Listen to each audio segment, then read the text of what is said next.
Okay, I'm convinced now that the animators only have one bird model other than the falcon. This episode starts with Lloyd going around to all the other ninja and starting conflicts. He tells Cole that Jay messed up his soup, Jay that Zane broke the training bot, and Zane that Kai turned his clothes pink. Notice I didn't mention Kai's problem, because while I think that the other three seem like genuine things to get upset about, Kai's is not. Lloyd tells Kai that Cole came in and beat all his high scores on his favorite video game, but Kai isn't portrayed as someone who cares a ton about video games. Sure, we see all the ninja playing games in the first episode, but it's Jay who always talks about gaming. I know Cole isn't shown cooking much either, but that one has a more drastic consequence and just works better. You did this? So big reveal, Lloyd is the one who did all those things and was spreading rumors. Wow, big deal. I wanted to show you the destructive power of rumors, and that jumping to conclusions can only lead to trouble. Okay, that's a great lesson. Unfortunately, it kind of falls flat at the end of the episode. We'll get there soon. But those tombs could be anywhere. Without the map of dens, we might as well just throw darts at a map. Good idea. Why don't we?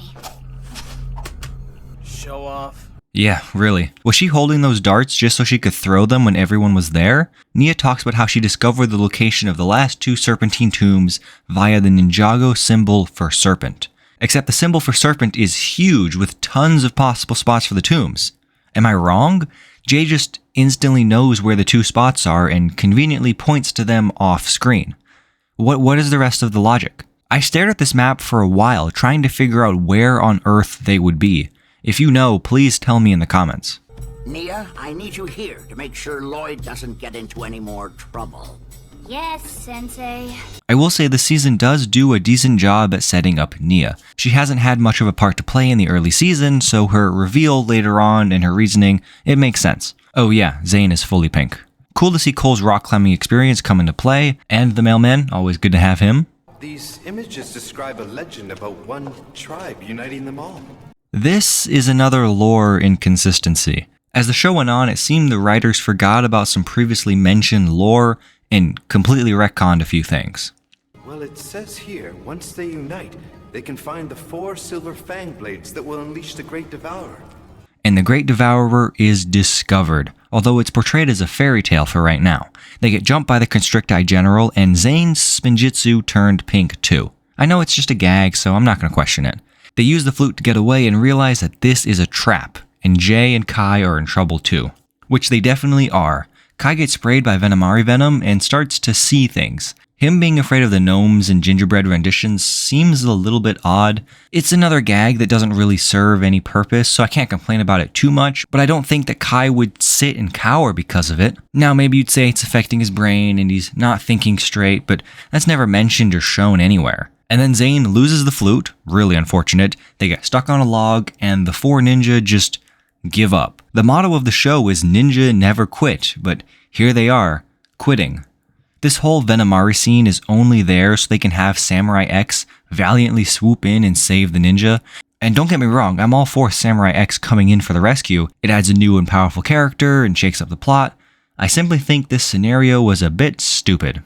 Look at Sensei's beard.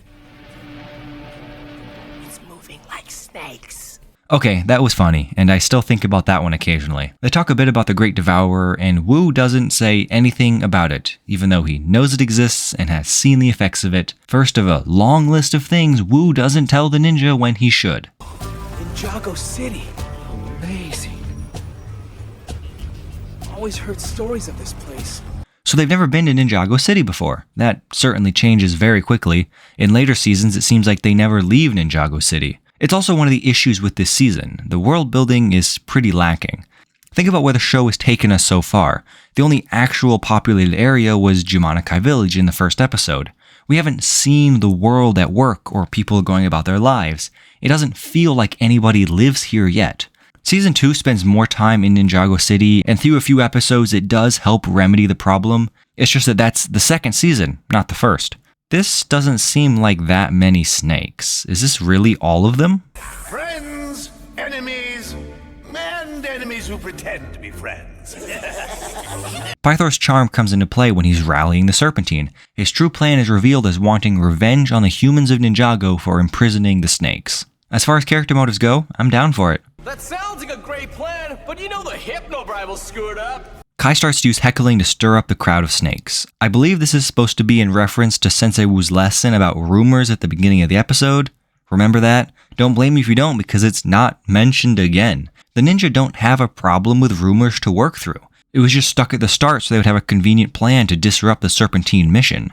If you cut out the whole intro bit, nothing would have changed in the story. And only after they escape the snake gathering do they try to explain everything I just talked about. It should have been talked about a little bit sooner and at least made relevant in the main part of the episode. There are a lot of important plot movements that happen, I'll admit. Samurai X and the Great Devourer are introduced, Lloyd starts to seem more like an actual character, and Pythor's plan is being put in motion. All that being said, the most memorable part of this episode is Pink Zane, hands down. Also, sorry that this episode is so short.